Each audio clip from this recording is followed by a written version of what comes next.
L'Europe est redessinée lors des traités de paix qui se déroulèrent en 1919-1920. Le plus connu fut celui de Versailles, qui statua sur le sort de l'Allemagne. Les Alliés ne s'accordèrent que sur 2 points, à savoir que seuls les États vainqueurs auraient voix au chapitre et qu'il fallait isoler la Russie communiste par un cordon sanitaire d'États puissants capables d'endiguer une vague de révolution bolchevique sur l'ensemble du continent. Ensuite, les divergences furent multiples. Les États-Unis, sous la conduite de Wilson, prônaient une diplomatie morale visant à établir une paix durable. En 14 points, le président américain imposa les principes fondateurs de la New Diplomacy, assurer la prospérité économique de tous les États, et en premier lieu du sien, bien sûr, afin de stabiliser les situations économiques et sociales, en prônant le libre-échange, l'accès à des ports en eau profonde pour tous les pays. Deuxième point, respect du principe des nationalités en créant des États-nations et en évitant de faire vivre des populations allogènes au sein d'États à l'identité ethnico-religieuse clairement établie.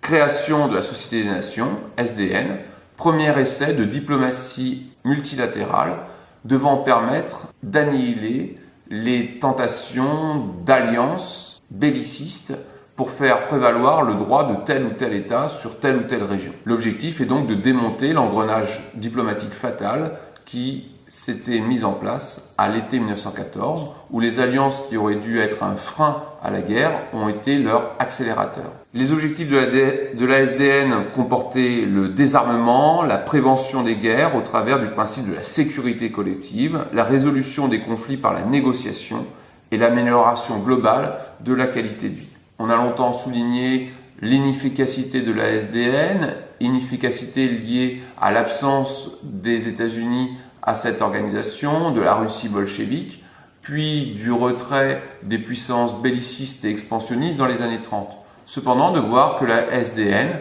a joué un rôle majeur dans des accords territoriaux en Europe centrale dans les années 20. À long terme, bien sûr, cette organisation a été un échec face aux positions agressives des forces de l'Axe et du Japon, mais qu'un véritable espoir et une véritable dynamique s'étaient mis en place dans les années 20, notamment en favorisant les accords économiques entre la France et l'Allemagne afin de mieux lisser la dette allemande. L'Angleterre, toujours fidèle à sa conduite, voulait faire prévaloir l'équilibre européen rompu par l'isolement russe et l'effondrement allemand.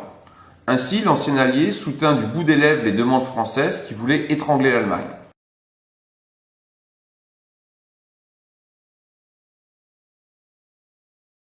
Celle-ci se vit imposer des décisions extrêmement brutales et sévères de la part de la France, perte d'un septième de son territoire, amende colossale, réduction de son armée à 100 000 hommes avec privation de tous les moyens modernes d'armement, avions, chars, fortifications, et placement de la Rhénanie sous occupation militaire française, et interdiction de mettre en place des forces armées à l'ouest du Rhin. Derrière ce diktat imposé à la jeune République de Weimar se cache cependant un certain nombre de faiblesses. Jacques Bainville s'inquiéta, dans les conséquences politiques de la paix, de la faiblesse militaire des alliés orientaux de la France. Les armées tchécoslovaques et polonaises des années 20-30 n'ont rien de commun avec le rouleau compresseur russe de 1914, même si celui-ci avait connu quelques ratés. L'État allemand, jusque-là affaibli par le maintien d'un puissant régionalisme, connaît une centralisation sans précédent pour ce pays unifié depuis 1870. La puissance politique est donc renforcée, même si son potentiel militaire est provisoirement affecté. Sauf que, en secret, on voit que l'ensemble des gouvernements de la République de Weimar avaient préparé un réarmement en complicité avec des milieux militaires franchement revanchards.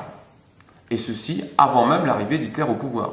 On voit donc que chez les dirigeants de la République de Weimar existait un double discours, un discours officiel tourné vers l'extérieur qui visait à l'apaisement avec la France et un discours intérieur où un certain nationalisme se faisait jour et où l'Allemagne pensait déjà à la revanche. Ce double discours explique la sévérité des Alliés après la Seconde Guerre mondiale avec le véritable démantèlement du pays à travers les accords de Potsdam et Yalta, mais nous en reparlerons plus tard.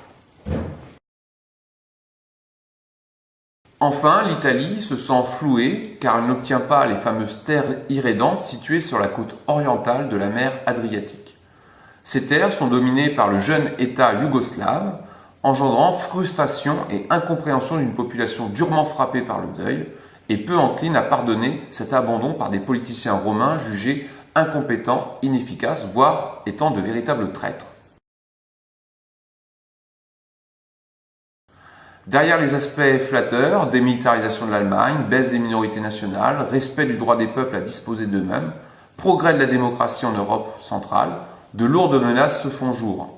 Les États sont menacés par des révoltes sociales et politiques grandissantes, tentative de coup d'État en Hongrie de Béla Kun, tentative de coup d'État des spartakistes en Allemagne.